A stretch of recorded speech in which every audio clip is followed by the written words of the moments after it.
tale of courage, of lost innocence, and bitter truth. A controversial true account. Do you think with all this firepower we'd be able to waste one measly sniper? War Story Vietnam, The Last Days, premieres Friday at 8, Sky Movies.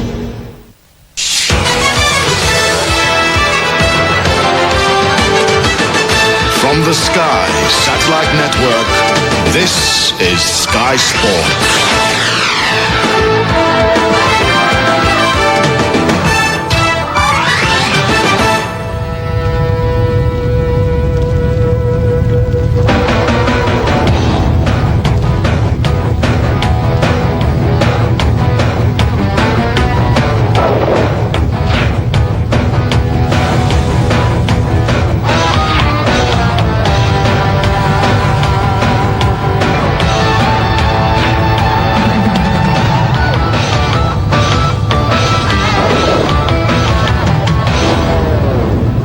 On ringside, the great white heavyweight hope, Tommy the Duke Morrison, defending his WBO crown, he thought, against Mike Williams.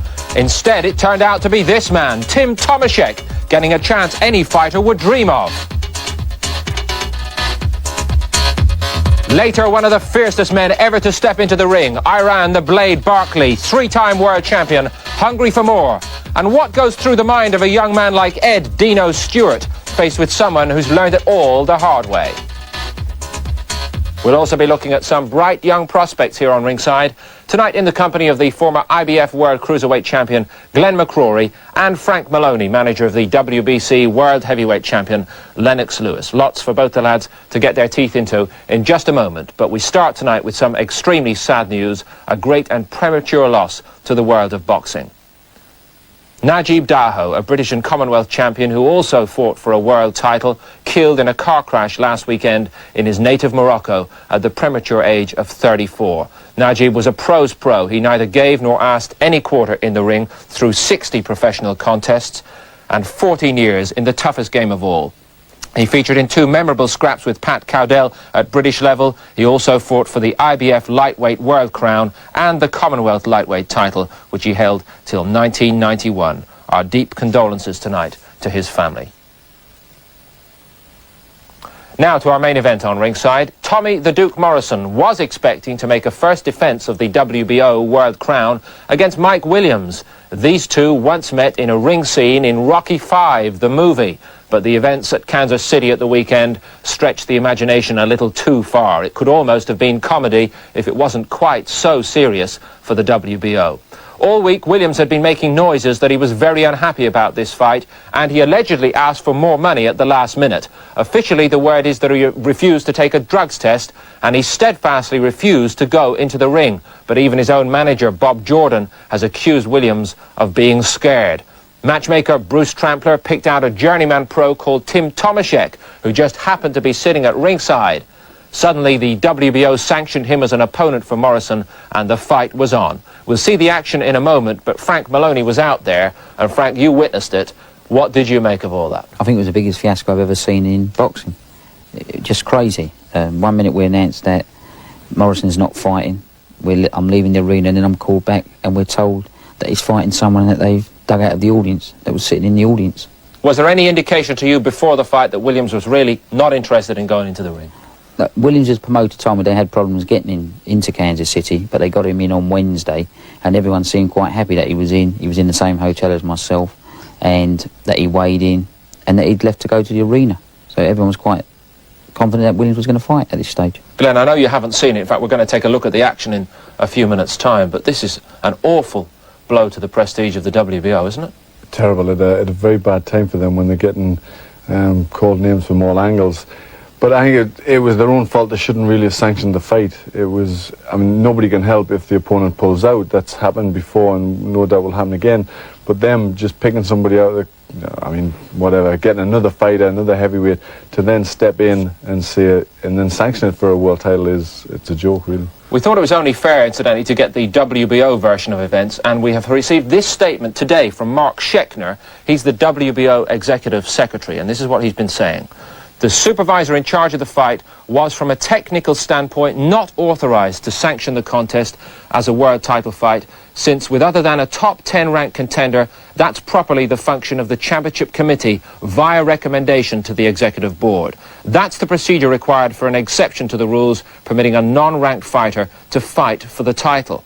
And he went on, accordingly, the Championship Committee of the WBO will be meeting within the next 10 days to make its recommendations to the Executive Board whether the fight will be recorded as a 4-round title victory or a 4-round non-title victory. After that meeting, we'll be happy to field any questions. There are going to be a lot of questions, Frank Maloney. What do you make to that statement? I mean, as far as I know, a heavyweight champion, every time he steps in the ring, defends his title. There's no such thing as a non-title fight for a world heavyweight champion. And obviously, at the ringside, the commissioner shouldn't have sanctioned the fight. He should have said no and cancelled the show. And maybe Tommy Morrison could have boxed an exhibition in front of his home crowd. One of the problems, you mentioned the word home crowd there, one of the problems with this event, Kansas City, it's Morrison's backyard, this is him as a world champion. They could have had a difficult situation with the crowd there, couldn't they? I think the crowd would appreciate it more if Morrison hadn't been got in the ring. Morrison dealt with the situation very well. I mean, at one point he was on Planet A, and 30 minutes before the fight he came down to the floor level. Glenn would know what that means. I mean, he just couldn't lift. It was bad for Kansas City, it was bad for Morrison, and it was really bad for the WBO. Well, more on the WBO in a second. We also ought to point out, I think, that Bob Arum, in fairness to Bob, went to the public before the fight, this is true, I think you'll agree, Frank, and said, if you don't like what's going to have to happen here, you can have your money back and you can go home. But they all stayed to watch their local hero, didn't they? No, I think, actually, I'm sure Bob Arum said that Mike Williams refused to fight and that Tommy Morrison wouldn't be boxing, because I actually started to leave the arena. And then all of a sudden I heard a lot of people talking, and the next thing we knew, by some strange coincidence, they found an opponent that was sitting in the arena. So, I mean, it was just crazy. I mean, they made the Wizard of Oz in Kansas City here, but this even beats that. Allegedly, Tomaszek was given free tickets to attend the fight on the off chance that Williams wasn't going to get into the ring. They knew they should have had a much better opponent there as a replacement. I mean, if they knew that, they could have got someone a lot better than Tomaszek there. Yeah. What do you feel, Glenn? I would feel, like Frank's right, that if they thought there was going to be some trouble with Williams, that he may not show up, then they should have had an air-type fighter on standby. I mean, Tomaszek just doesn't, fall in that category whatsoever. So it was going to make a joke, So they did it wrong right from the very beginning. Now, the WBO has had its credibility problems in Britain, certainly, Frank, but on the other hand, Chris Eubank, McMillan, Robinson, these are good fighters fighting under the banner of the WBO. Where does it leave their credibility in this country? I don't think WBO got any credibility in worldwide.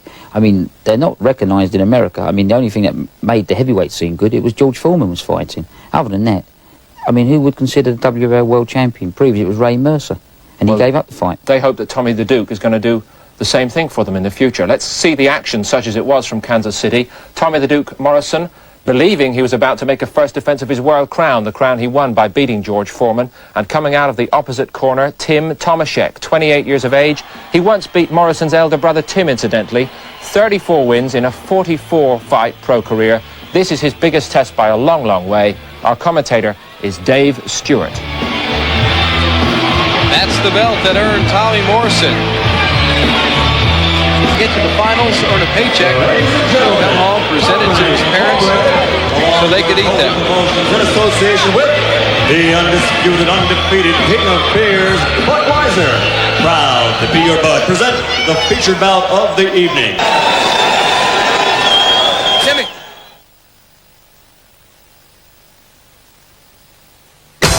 You're watching Sky Sports. Morrison plans to fight again in late October, late December, as tune-up bouts for his Lennox Lewis springtime fight. Word today, the October fight could happen in Tulsa, Oklahoma, which is not too far from Jay, Oklahoma, where Tommy, in fact, grew up.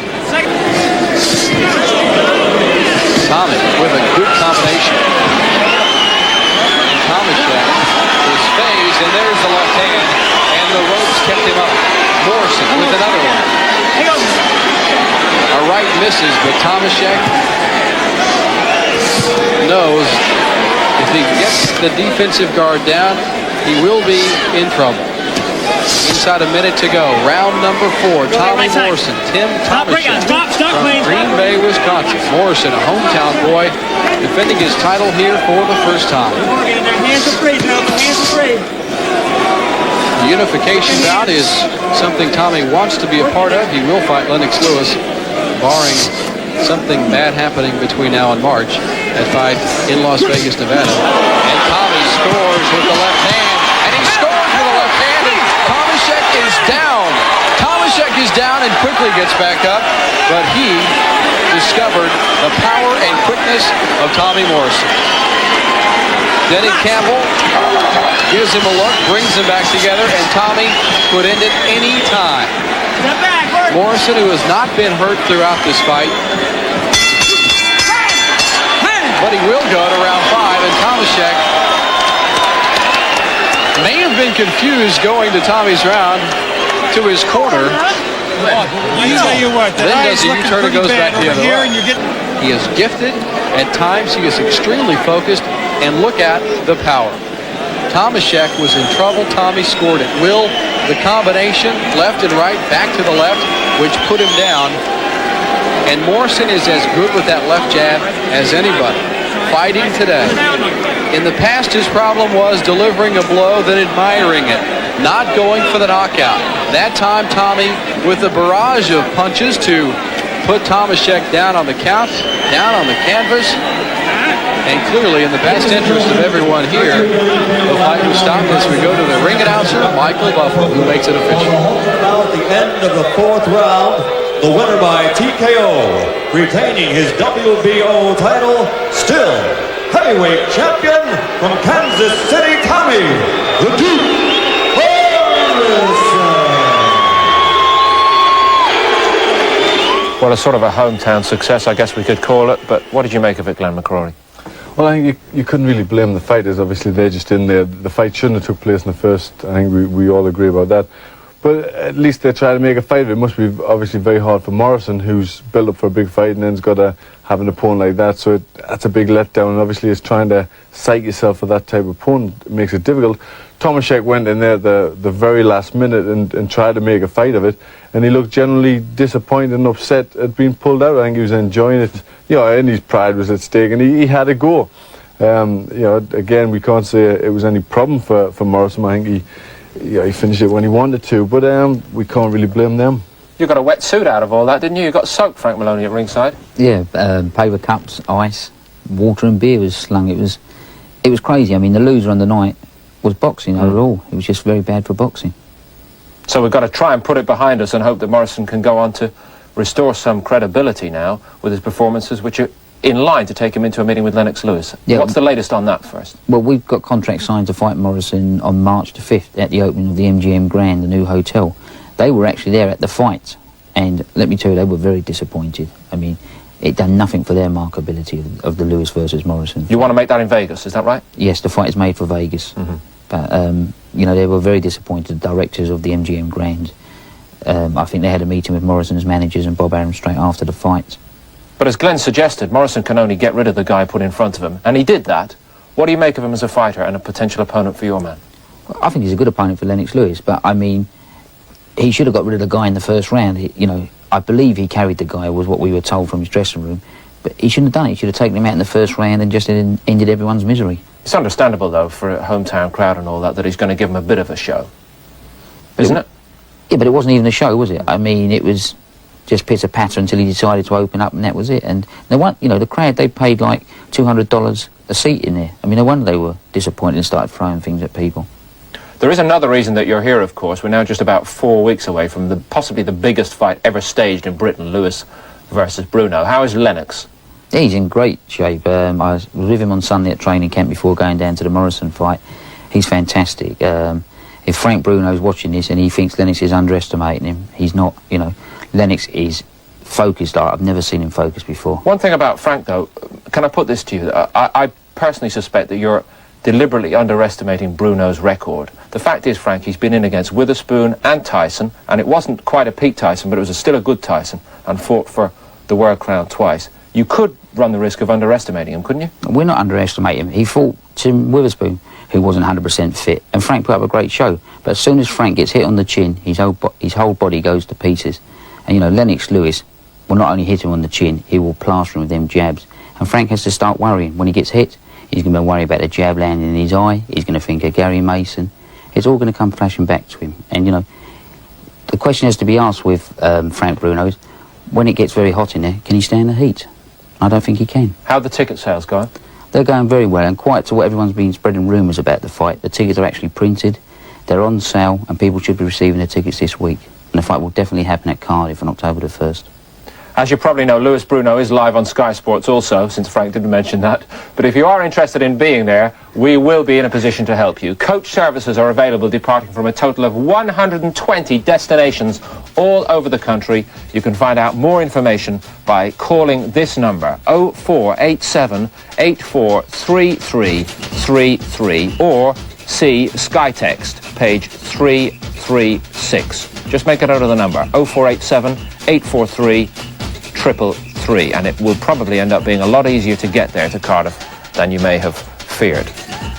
After this break, your chance to win a ringside seat for that great fight, first-class travel thrown in for the venue, 4-star hotel accommodation, and an invitation to the celebrity dinner, a prize well worth winning. So stick around. Frank Maloney's a rather busy man. He has to get off about his business now. Frank, thanks very much for being with us tonight. Glenn McCrory's going to stick around with me. Our fight competition comes next. We're also going to be boxing clever, remembering famous men and ring events from years gone by, and more ring action featuring a 3-time world champion, Iran the Blade Barkley. You're watching Sky Sports. In years to come, people will ask, where were you the night Lewis fought Bruno?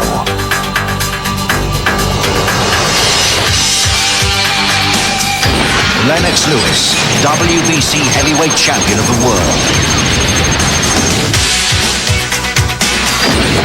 Frank Bruno, the #1 contender.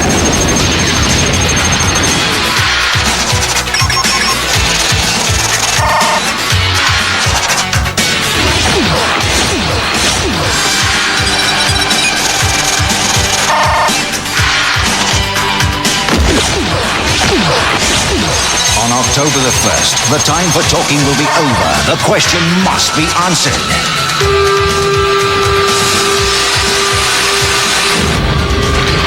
Become a part of sports history as it happens. Lewis Bruno live only on Sky Sports.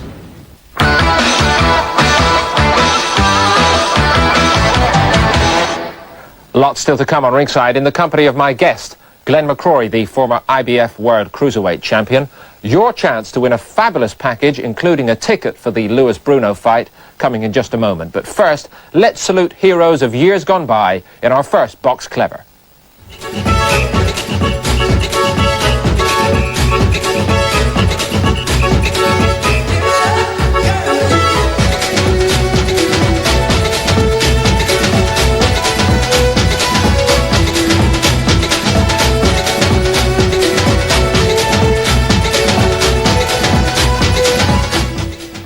Thems was fighters, and I wonder what they're thinking if they could watch down and see that WBO World Heavyweight title fight we saw before the break.